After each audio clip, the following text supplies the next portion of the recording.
시편 기자가 시편에 하나님을 이렇게 고백을 하고 있습니다. 시편 147편 1절에서 3절까지 말씀입니다. 할렐루야, 우리 하나님께 찬양함이 선함이요 찬송함이 아름답고 마땅하도다.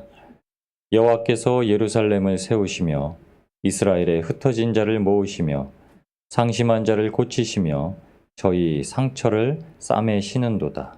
아멘.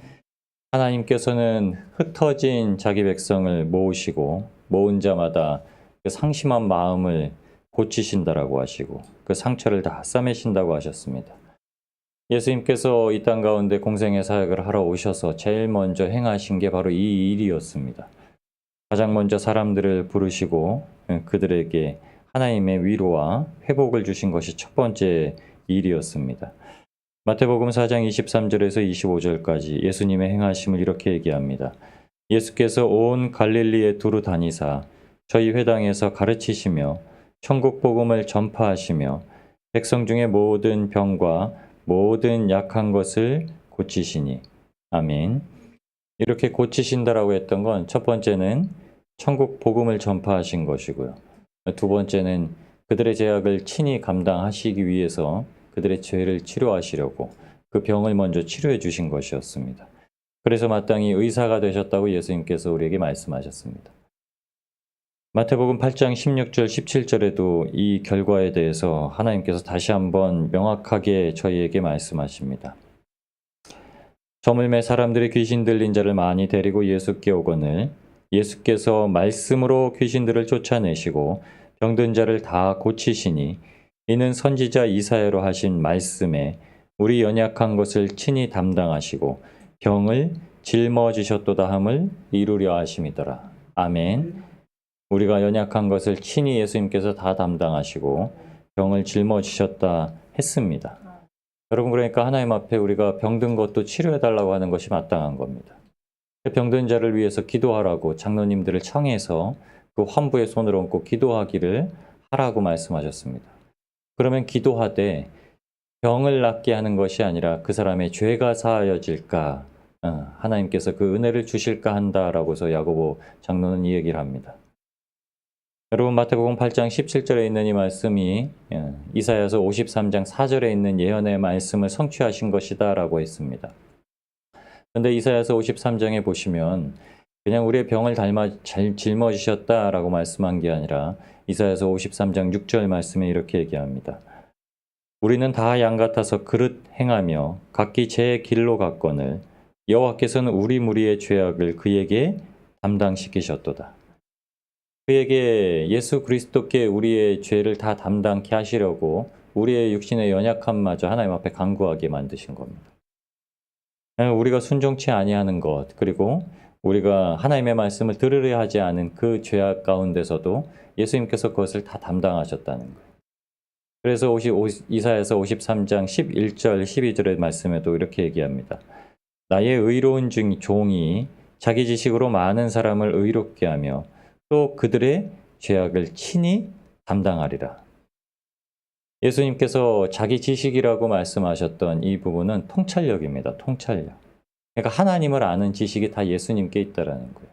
예수님이 얼마나 자기 백성을 사랑하셨는지, 그래서 예수님을 보내시고 그들을 치료하게 하시고 치료한 자들마다 그 마음이 위로받게 되면 그들의 죄를 보게 하시고 자기들의 죄를 보고 예수님께 그 죄를 온전히 맡겨서 주님 앞에 위로받고 마침내 죄사함을 받고 천국을 누리게 하신다고 말씀하신 겁니다. 12절 말씀에 이러므로 내가 그를 존귀한 자와 함께 분깃스럽게 하며 강한 자와 함께 탈취한 것을 나뉘게 하리니 이는 그가 자기 영혼을 버려 사망에 이르게 하며 범죄자 중 하나로 헤아림을 입었음이라. 그러나 실상은 그가 많은 사람의 죄를 지며 범죄자를 위하여 기도하였느니라 하시니라. 아멘. 이사야서 53장 6절, 12절, 11절, 12절 말씀에 세 번이나 죄악을 담당시키셨다. 죄악을 담당시키셨다. 죄악을 담당시키셨다. 여러분, 예레미야가 이스라엘 백성들에게 선포한 이 말은 하나님께서 너희의 죄악을 다 용서하신다라는 거 말씀하신 거예요. 그냥 한 가지만 필요하다라고 하나님께서 계속 얘기하십니다. 내 말을 들으라. 내 말을 들으라 이 말씀을 하시는데도 불구하고 듣지 못하고 있는 거죠. 예레미야 7장 23절 금요일 말씀에 이렇게 하나님께서 말씀하셨습니다. 너희는 내 목소리를 들으라. 그리하면 나는 너희 하나님이 되고 너희는 내 백성이 되리라. 내 말을 들으라. 내 말을 듣기만 하면, 여러분 믿음은 들음에서 난다라고 했는데 내 말을 듣기만 하면 너희 안에서 믿음이 생기고 그 그리스도의 말씀으로 말미암아 하나님의 구원이 임하였다.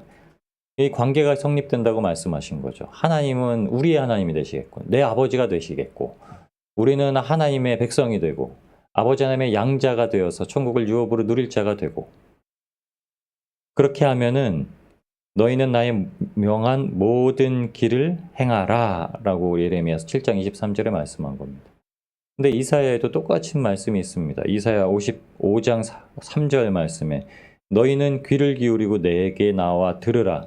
그리하면 너희 영혼이 살리라. 아멘. 하나님의 말씀은 오직 예수 그리스도께서 우리를 위해서 십자가에 못 박혀 죽으셨다는 걸 깨달으라고 하신 겁니다. 그러니까 그 한 가지면 다라고 말씀하시는 거죠. 근데 그것을 깨닫지 못하는 이유는 우리가 죄를 인정하지 않기 때문에 그래요. 여러분 우리가 짊어진 병도 죄의 결과라는 거 아시죠? 그럼 우리가 이 죄에 대해서 절대 벗어나질 못한다고 하는 거예요. 육신의 말미까지, 그러니까 육신이 하나님 앞에 부름받을 때까지 육신이 연약해 짐을 통해서 하나님께서 끝까지 보게 하시는 것은 우리의 죄가 얼마나 많은지 보게 하시는 겁니다. 그럼에도 불구하고 하나님께서는 그 죄를 다 도말하시고 죄악을 친히 예수님께서 담당하시고 우리를 구원하셨다라는 그 사실을 붙들고 있게 하시는 겁니다. 그래서 우리에게 말씀하시는 것이 22절에 있는 하나님께서 치료하신다, 하나님께서 치료하실 거다, 하나님께서 우리에게 주신 그 구원을 얻지 못한다라고 이스라엘 백성들은 얘기를 하고, 길라앗에 있는 하나님의 그 치료약, 치료제, 유향과 의사가 있는데도 치료받지 못함을 예레미야가 불쌍히 여기면서 울고 말하는데, 9장으로 넘어가면은 3절, 4절에 이 백성들은 항상 악으로 치우치길 빠르다라고 이렇게 얘기를 하고 있습니다. 대립구조죠. 치료받지 못하는 이유는 악으로 진행하는 게 너무 빠르기 때문입니다. 우리에게 주신 교훈이 이겁니다. 요한복음 8장 44절에 있는 것이 우리 인생이고 예수님의 십자가를 붙들지 않으면 언제라도 이 방향으로 이끄는데 너무나 우리의 발은 빠르게 진행되고 있다는 거죠. 우리 안에 생명 말씀이 있지 않으면 살인과 거짓과 욕심, 그 멸망할 것을 지니고 있는 존재임을 우리가 알게 만드시는 것입니다. 요한복음 8장 44절 말씀에 이렇습니다. 너희는 너희 아비 마귀에게서 났으니 너희 아비의 욕심을 너희도 행하고자 하느니라. 저는 처음부터 살인한 자요 진리가 그 속에 없으므로 진리에 서지 못하고 거짓을 말할 때마다 제 것으로 말하나니 이는 저가 거짓말장이요 거짓의 아비가 되었음이니라. 내가 진리를 말함으로 너희가 나를 믿지 아니하는도다. 아멘. 예수님께서는 끊임없이 진리를 말하시고 진리를 말씀하시니까 그 말씀만 들으면 된다. 그 말씀이 진리로 우리를 자유케 하신다라고 요한복음 8장 32절에도 말씀하셨고 36절에도 아들이 너희를 자유케 하면 너희가 참으로 자유하리라 라고 말씀하셨는데도 불구하고 그 말씀을 못 듣는다고 하시는 거죠. 여러분 예레미야의 마음이 병들었다고 그래서 예레미야 스스로가 이렇게 오늘 말씀을 시작하면서 고백을 합니다. 슬프다 나의 근심이요. 어떻게 위로를 얻을 수 있을까? 나의 중심이 번뇌하도다. 내 중심이 번뇌하도다. 이 말씀은 내 마음이 병들었다라는 거예요. 백성들이 하도 그렇게 하나님의 말씀을 못 듣고 나는 그렇게 하나님의 말씀을 계속 선포하는데도 못 들으니까 내 마음이 병들었다는 거예요. 그러니까 예레미야가 나만 혼자 살겠다. 야, 너희는 하나님의 말씀도 못 듣냐? 이게 아니라 하나님의 말씀을 듣지 못하는 백성의 마음이 너무나 안타까워서 예레미야 마음이 병들었고 그 머리가 다 눈물로 찼다라는 거예요. 머리가 다 눈물로 차가지고 내 머리는 물이 됐고 이 눈은 그냥 그 꽉 찬 물을 쏟아내는 통로가 됐다는 거예요. 그러니까 맨날 울 수밖에 없다라고 예레미야가 얘기한 겁니다. 그럼에도 백성들은 그냥 이상하게 여기죠. 넌 왜 그러냐? 다른 선지자들과 제사장들은 우리가 대적에 둘러싸였어도 그냥 하나님께서 우리를 보호하시니까 평강하다, 평강하다, 평강하다 할 것인데 너만 유독 왜 그러냐 이렇게 말씀하고 있는 거죠. 여러분 하나님께서 마지막 때를 사는 그리스도인들에게 항상 하시는 말씀이 그겁니다. 평안하다 평안하다 할 때에 우리 영혼이 만족하고 섰다라고 생각하는 그때에 재앙이 임한다고 하신 거죠. 그래서 주님께서는 항상 마지막 때 주님 오실 날을 기대하고 살라고 하신 겁니다. 그런데 세상 사람들이 특별히 하나님의 집에서 하나님의 말씀을 듣고 하나님을 기다리는 사람들이 하나님을 기다림에 있어서 마치 우리는 다 구원받았다, 우리는 구원이 완성되었다 하고 그냥 즐거이만 기다린다고 하는 겁니다. 여러분 근데 하나님은 마땅히 영육을 지옥에 보내실 수 있는 두려워할 분이라고 하셨고 예수님께서는 그러면 마땅히 두려워할 그 분을 모시고 살아야 된다고 얘기했습니다. 하나님께 우리가 구원받았다는 건 항상 하나님의 기쁨 가운데 있는 것이지만 그래도 하나님이 얼마나 두려운 분이신지 알고 살아야 되는데 인생이 그렇지 못한 경우가 더 많다라고 하는 거예요. 그러니까 이스라엘의 그 잘못된 길로 계속 따라가고 있는 사람들이 너무나 많다라고 하는 겁니다. 어찌하면 내가 광야에서 나그네 유할 곳을 얻을꼬라고 2절에 예레미야가 이제 얘기합니다. 광야라고 말씀한 건 하나님께서 원하시는 장소였죠. 애굽에서 400년 동안 종살이 할 때도 이스라엘 백성들을 광야로 보내셔서 그 광야에서 하나님께서 내게 제사하기를 원한다라고 말씀하셨습니다. 그러니까 광야는 미드라바죠, 미드라바. 그러니까 하나님의 말씀만 있는 곳. 그러니까 미라는 것이 이제 장소라는 뜻하고요. 그다음에 다바르 이게 하나님의 말씀입니다. 그러니까 하나님의 말씀만 있는 장소로 보내신다는 거예요. 세상 사람들이 너무 세속에 치우쳐서 세상에서 이것저것 좋다 좋다 하니까 이스라엘 백성들을 다 광야 하나님의 말씀, 하나님의 만나만 거두어 들여서 사는 곳으로 이제 다 하나님께서 출애굽시키십니다. 근데 이스라엘 백성들이 광야에 나와서 첫 번째로 한 게 광야에 나왔더니 메추라기도 없고 부추도 없고 마늘도 없고 우리가 그 가마에서 고기 구워 먹던 게 그립다 그립다 그립다 하나님 앞에 원망을 합니다. 하나님께서 고기 먹던 거 뭐가 좋아서 그러냐 하면서 메추라기 보내시죠. 근데 이렇게 말씀하십니다. 저희가 욕심 때문에 메추라기 고기가 그 이 사이에 있기도 전에 하나님의 진노가 임해서 멸망했다라고 이렇게 얘기를 합니다. 하나님은 마땅히 사람에게 쓸 것, 필요한 것을 보내십니다. 40년 동안 만나만 먹게 하셨다는 건 여러분 우리가 세상적으로 보면은 고기를 먹어야 뭐 단백질도 섭취할 거 아닙니까? 뭐 밀가루나 쌀을 먹어야 탄수화물도 섭취할 거 아니에요. 그런데 그런 거 없이도 만나 안에 하나님께서 다 살게 하셨다고 하는 거죠. 여러분 이건 역사적인 사실입니다.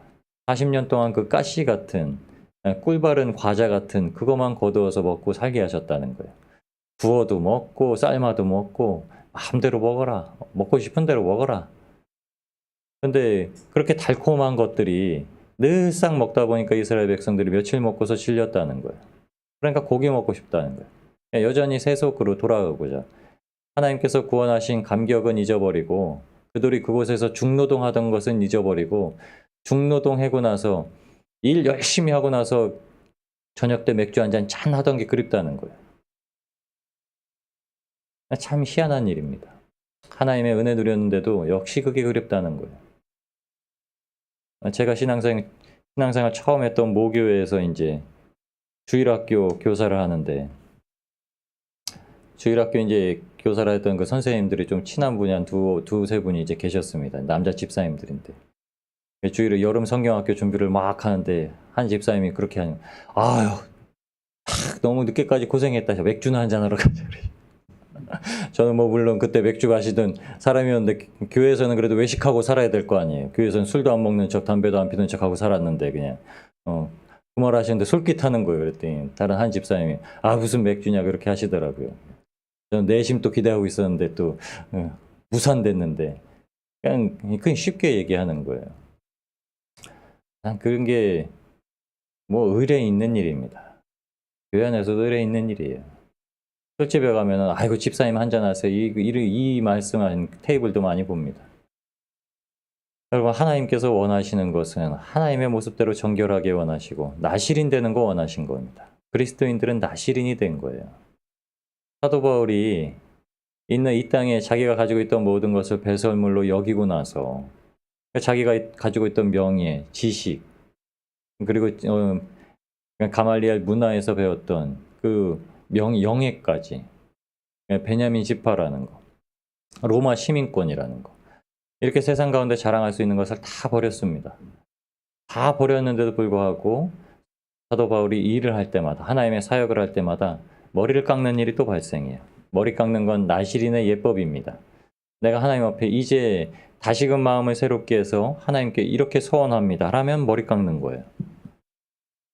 중간중간 사도 바울이 로마서를 통해서 항상 하시는 말씀이죠. 언제라도 자기는 그렇게 돌아갈 수 있다는 거예요. 죄의 법이 나를 그렇게 사로잡아 가려고 한다는 겁니다. 그러려면 어떻게 해야 됩니까? 다시금 뭔가 하나님 앞에 마음을 돌이킬 것이 필요한데 그것으로서 나실인의 법을 스스로 행했다는 겁니다. 할례는 할 필요가 없다라고 하는데도 하나님의 말씀 가운데 내 마음을 중심을 잡으려고 하면은 필요했다라는 거예요. 그러니까 갑자기 사도 바울이 빡빡 깎고 나오면 사람들이 또 그런 거예요. 아이고 뭔가 또 일이 있구먼. 뭔가 또 하나님 앞에 또 마음이 그래서 새롭게 마음 다지려고 저러는구먼. 그렇게 하는 거예요. 여러분 우리의 삶에도 그게 필요합니다. 우리의 삶의 세상 정욕이 얼마나 쉽습니까? 세상 정욕이 쉽기 때문에 의의 그 길로 달려가려고 하는 거예요.